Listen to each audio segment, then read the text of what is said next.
Hello BSc second year. हम inorganic chemistry जो कि आपका केमिस्ट्री का फर्स्ट पेपर है उसमें अध्ययन कर रहे थे इनर ट्रांजिशन एलिमेंट्स के बारे में। आज हम इनर ट्रांजिशन एलिमेंट्स का लेक्चर सेकेंड लेंगे, जिसके अंतर्गत हम लेंथेनाइड कॉन्ट्रैक्शन के इफ़ेक्ट और लेंथेनाइड के कॉम्प्लेक्स कंपाउंड की कलर या अब्जॉर्प्शन स्पेक्ट्रा प्रॉपर्टी के बारे में अध्ययन करेंगे। लेंथेनाइड कॉन्ट्रैक्शन क्या है, तो इसके बारे में हम अध्ययन कर चुके हैं। जैसा कि आपको पता है, लेंथेनाइड कॉन्ट्रैक्शन, जिसे हम हिंदी में कहते हैं लेंथेनाइड संकुचन, सामान्य से सीधा सा इसका मतलब हुआ कि लेंथेनाइड की साइज में संकुचन होना, लेंथेनाइड की साइज का घटना, लेंथेनाइड की साइज कम होना। जब हम लेंथेनाइड श्रेणी में लेफ़्ट टू राइट जाते हैं तो लेंथेनाइड की साइज में क्रमागत कमी आती है। इसे ही हम लेंथेनाइड संकुचन कहते हैं, लेंथेनाइड कॉन्ट्रैक्शन इसे ही कहा जाता है। ये लेंथेनाइड कॉन्ट्रैक्शन क्यों होता है, इसके कॉजेज क्या हैं? तो इस लेंथेनाइड कॉन्ट्रैक्शन का कारण ये है कि किसी भी एटम की साइज के लिए जो 3 रेस्पॉन्सिबल फैक्टर हैं, first number of the shells, 2 nuclear charge और नंबर 3 शील्डिंग इफेक्ट, इनमें से लेंथेनाइड सीरीज में जब हम मूव करते हैं, जो फर्स्ट फैक्टर है वो कांस्टेंट रहता है, उसमें कोई चेंज नहीं होता है। न्यूक्लियर चार्ज जो सेकंड फैक्टर है वो लगातार 1 यूनिट से इंक्रीज होता है लेफ़्ट टू राइट जाने पर। इस न्यूक्लियर चार्ज के बढ़ने के कारण आउटरमोस्ट इलेक्ट्रॉन पर अट्रैक्शन बढ़ता है न्यूक्लियस का, जिससे उस एटम या एलिमेंट का साइज कम होता है। तीसरा जो फैक्टर है शील्डिंग इफेक्ट, वो वैलेंसी सेल के जो अंदर के इलेक्ट्रॉन हैं उनकी वजह से आउटरमोस्ट इलेक्ट्रॉन पर लगने वाला रिपल्सन फोर्स है। जैसा कि हमें पता है, जो एफ ब्लॉक एलिमेंट्स हैं लेंथेनाइड्स और एक्टिनाइड्स, उनमें इलेक्ट्रॉन n-2 एफ सेल में भरे जाते हैं। n-2 में इलेक्ट्रॉन भरे जाने के कारण, क्योंकि ये इलेक्ट्रॉन n सेल की इलेक्ट्रॉन से अधिक दूरी पर हैं, तो इन इलेक्ट्रॉन का n सेल के इलेक्ट्रॉन पर रिपल्सन इफेक्ट इफेक्टिव नहीं हो पाता है। तो हम यहाँ कह सकते हैं कि लेंथेनाइड और एक्टिनाइड या एफ ब्लॉक एलिमेंट में नंबर ऑफ द सेल्स का फैक्टर भी कांस्टेंट रहता है, उसमें कोई चेंज नहीं आता, और शील्डिंग इफेक्ट का जो फैक्टर है वो भी लगभग कांस्टेंट रहता है। तो इसमें सिर्फ एक फैक्टर वेरी करता है, वो है इफेक्टिव न्यूक्लियर चार्ज, और लेफ़्ट टू राइट जाने पर इफेक्टिव न्यूक्लियर चार्ज लगातार बढ़ रहा है। इस कारण हम ये कहेंगे कि इस इफेक्टिव न्यूक्लियर चार्ज के बढ़ने की वजह से लेंथेनाइड्स का आकार लेफ़्ट टू राइट जाने पर लगातार घट रहा है। तो ये हो गया रीजन कि लेंथेनाइड कॉन्ट्रैक्शन का रीजन क्या है। अब हम बात करते हैं कि इस लेंथेनाइड कॉन्ट्रैक्शन के इफेक्ट क्या हैं, इसका क्या परिणाम होगा, इसके कॉन्सिक्वेंस क्या हैं। तो लेंथेनाइड कॉन्ट्रैक्शन का जो इफेक्ट है वो इफेक्ट दो प्रकार से हम समझ सकते हैं। एक तो लेंथेनाइड कॉन्ट्रैक्शन का इफेक्ट लेंथेनाइड के बाद में जो पाए जाने वाले डी ब्लॉक एलिमेंट्स हैं उनके बिहेवियर पर, उनका बिहेवियर लेंथेनाइड कॉन्ट्रैक्शन की वजह से कुछ विशिष्ट हो जाता है। और दूसरा, लेंथेनाइड कॉन्ट्रैक्शन का इफेक्ट खुद जो लेंथेनाइड एलिमेंट्स हैं उनके ऊपर क्या होता है। तो फर्स्ट हम ले रहे हैं anomalous behaviour of post lanthanide elements.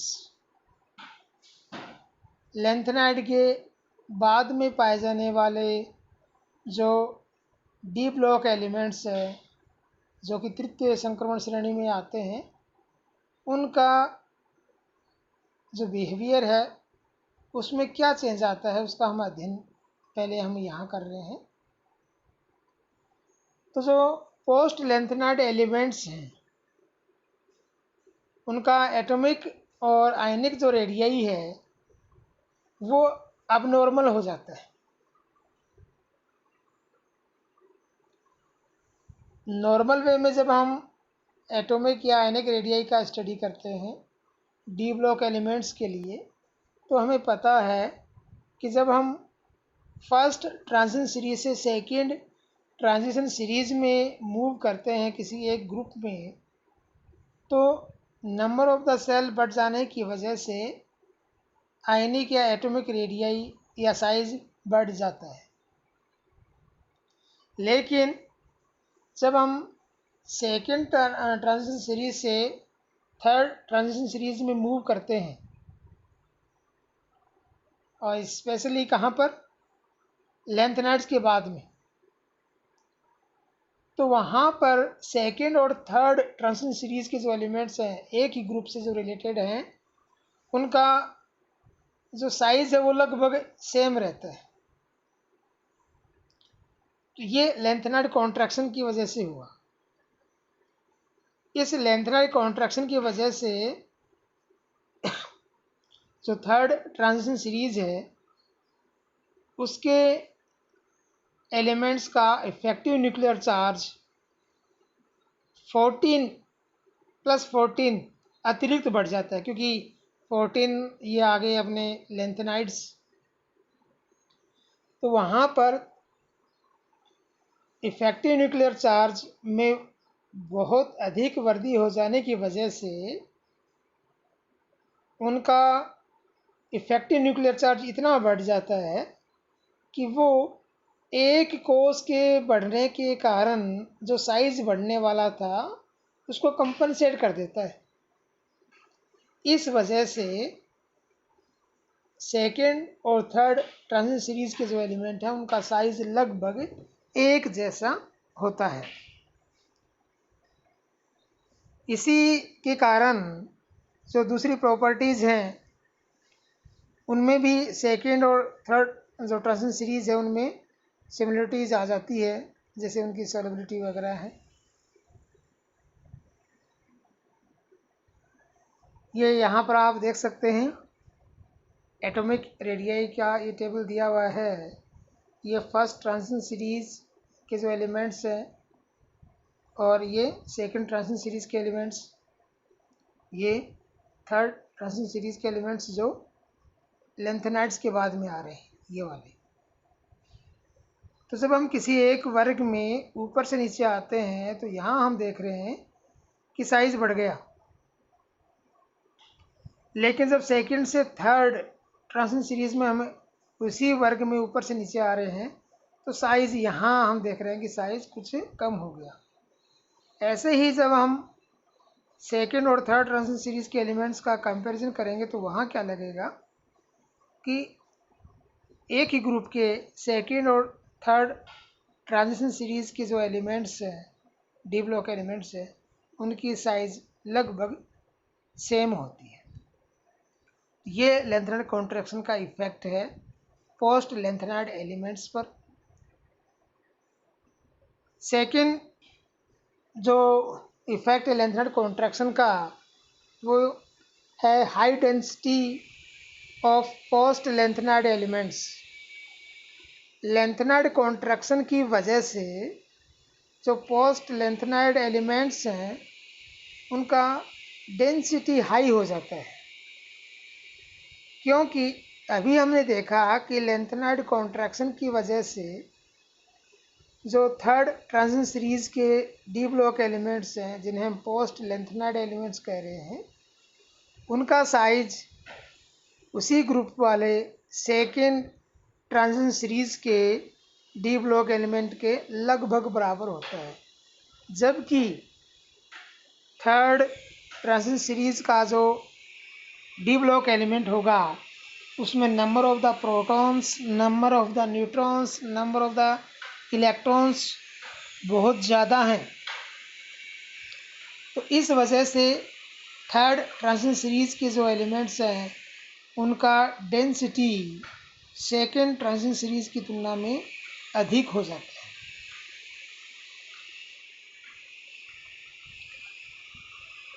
Next lanthanide contraction का इफेक्ट है जो लेंथेनाइड्स हैं उनकी प्रॉपर्टी पर। लेंथेनाइड कॉन्ट्रैक्शन की वजह से लेंथेनाइड के जो ऑक्साइड्स हैं और हाइड्रोक्साइड्स हैं उनका basic property left to right जाने पर घटता है,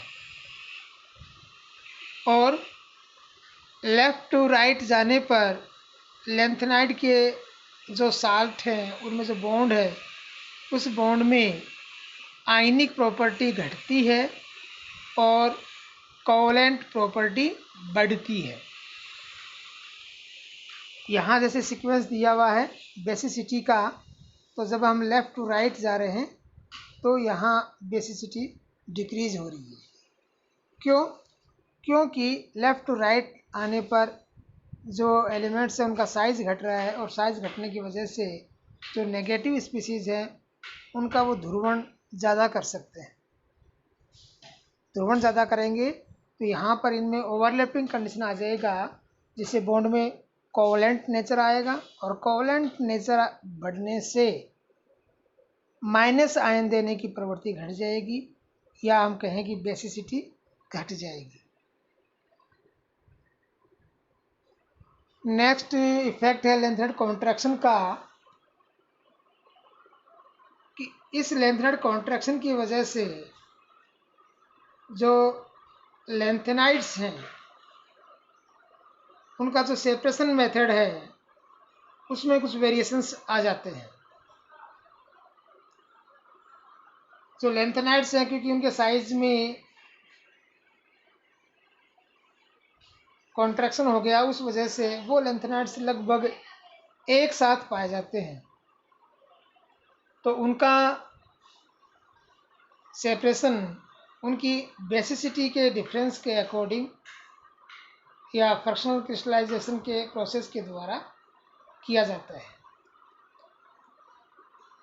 लेंथेनाइड कॉन्ट्रैक्शन का नेक्स्ट कॉन्सिक्वेंस है occurrence of yttrium with heavy lanthanides. D block elements का इट्रियम जो कि स्कैंडियम के जस्ट नीचे आता है, उसका जब स्टडी करते हैं, और ख़ास तौर से जब हम प्रैक्टिकल स्टडीज़ मिनरल्स और इनका स्टडी करते हैं, तो उसका स्टडी लेंथेनाइड्स के साथ या मुख्य रूप से जो हेवी लेंथेनाइड्स हैं उनके साथ किया जाता है, क्योंकि हेवी लेंथेनाइड्स का जो साइज़ है वो साइज़ इट्रियम के जो साइज़ है उनके लगभग इक्वल हो जाता है। इस वजह से इनकी जो प्रॉपर्टीज़ हैं उनमें काफ़ी अधिक सिमिलरिटीज़ पाई जाती है। इसी कारण से इट्रियम को हेवी लेंथेनाइड्स के साथ स्टडी किया जाता है। तो ये था लेंथेनाइड कॉन्ट्रैक्शन क्या है, लेंथेनाइड कॉन्ट्रैक्शन के रीज़न क्या हैं और लेंथेनाइड कॉन्ट्रैक्शन के इफ़ेक्ट क्या है, उसका प्रभाव क्या है। अब हम बात करते हैं colour and absorption spectra of lanthanides. Lanthanide के जो कंपाउंड हैं वो कलर शो करते हैं और कलर शो करने का रीज़न हमने डी ब्लॉक एलिमेंट्स में देखा कि कोई कंपाउंड यदि विजिबल रीजन में स्पेक्ट्रा शो करता है तो वहाँ पर उसका कलर होगा। तो हम कह सकते हैं कि एफ ब्लॉक एलिमेंट्स जो कलरफुल हैं वो एब्जॉर्प्शन स्पेक्ट्रा या एब्जॉर्प्शन इलेक्ट्रॉनिक स्पेक्ट्रा या यूवी स्पेक्ट्रा रिप्रेजेंट करते हैं। डी ब्लॉक एलिमेंट्स की तुलना में अगर हम एफ ब्लॉक एलिमेंट्स के कलर और एब्जॉर्प्शन स्पेक्ट्रा का अध्ययन करते हैं तो उनमें काफ़ी डिफरेंस पाया जाता है। एफ ब्लॉक एलिमेंट्स या लेंथेनाइड कि जब हम कलर की बात करते हैं तो क्या पाया जाता है कि इनका जो कलर है वो स्पेसिफिक है उस लेंथेनाइड आयन के अकॉर्डिंग। डी ब्लॉक एलिमेंट्स में हमने क्या देखा कि वहाँ पर डी ब्लॉक के एलिमेंट के द्वारा बनाए गए कॉम्प्लेक्स कंपाउंड का कलर मेटल आयन और लिगेंड दोनों की नेचर के अकॉर्डिंग वेरी करता है। जबकि यहाँ हम ये देखेंगे कि जो लेंथेनाइड्स है उन लेंथेनाइड्स में उनका जो कलर है वो लेंथेनाइड आयन के लिए करेक्टरिस्टिक होता है। उसमें इस लेंथेनाइड के साथ जो जुड़ने वाले ग्रुप हैं उन ग्रुप का इफेक्ट इतना नहीं होता है। ये जो कलर है लेंथेनाइड के कंपाउंड्स का या लेंथेनाइड के आयन का, ये एफ टू एफ ट्रांजिशन की वजह से होता है। यहाँ मुख्य रीजन क्या हो गया, एफ टू एफ ट्रांजिशन। जब हम डी ब्लॉक के एलिमेंट्स की बात करते थे या उनके कॉम्प्लेक्स कंपाउंड की बात करते थे तब हमने कहा था कि कलर शो करने का रीज़न क्या है, डी टू डी ट्रांजिशन, और सेकंड रीजन था चार्ज ट्रांसफ़र। यहाँ कलर का मेन रीज़न है एफ टू एफ ट्रांजिशन जो कि लेपोर्ट फॉरबिडन ट्रांजिशन है। ये ट्रांजिशन के लिए सिलेक्शन रूल के अकॉर्डिंग हम कंडीशंस बताते हैं कि जो सिलेक्शन रूल के अकॉर्डिंग होने वाला ट्रांजिशन है वो अलाउड है और जो ट्रांजिशन रूल के अकॉर्डिंग नहीं, सिलेक्शन रूल के अकॉर्डिंग होने वाला है वो अलाउड, और सिलेक्शन रूल के अकॉर्डिंग नहीं होने वाला अगर ट्रांजिशन होता है तो उसे हम बोलते हैं फॉरबिडन। तो ये लेपोर्ट सिलेक्शन रूल के अकॉर्डिंग नहीं होना चाहिए फिर भी होता है, तो इसे हम कह रहे हैं लेपोर्ट फॉरबिडन एफ एफ ट्रांजिशन। तो लेंथेनाइड का जो कलर है उनके आयनों का या उनके जो कॉम्प्लेक्स कंपाउंड है उनका जो कलर है वो इस एफ एफ ट्रांजिशन की वजह से होता है।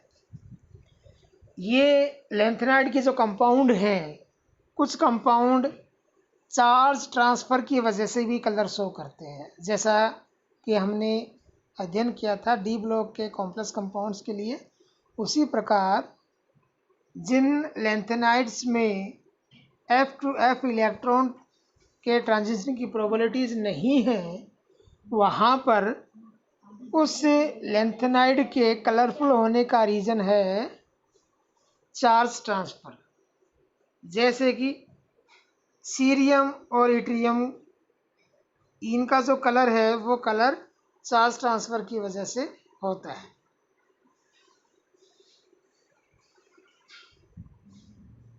अगर हम लेंथेनाइड्स के कलर की बात करें तो ये इनमें जो अनपेयर्ड इलेक्ट्रॉन्स हैं उनके अकॉर्डिंग करेक्टरिस्टिक कंडीशन होती है, जैसा कि हमने डी ब्लॉक में भी अध्ययन किया था। जहाँ अनपेयर्ड इलेक्ट्रॉन की संख्या सेम है वहाँ पर उन आयंस के द्वारा प्रदर्शित किया जाने वाला कलर भी सेम है। जैसे ये 4f1 कॉन्फ़िगरेशन है, 1 अनपेयर्ड इलेक्ट्रॉन, ये कलरलेस, और यहाँ पर ये भी कलरलेस। ये 4f4 4 अनपेयर्ड इलेक्ट्रॉन, ये पिंक कलर है, और यहाँ पर ये येलोइस या पिंक के लगभग कलर है।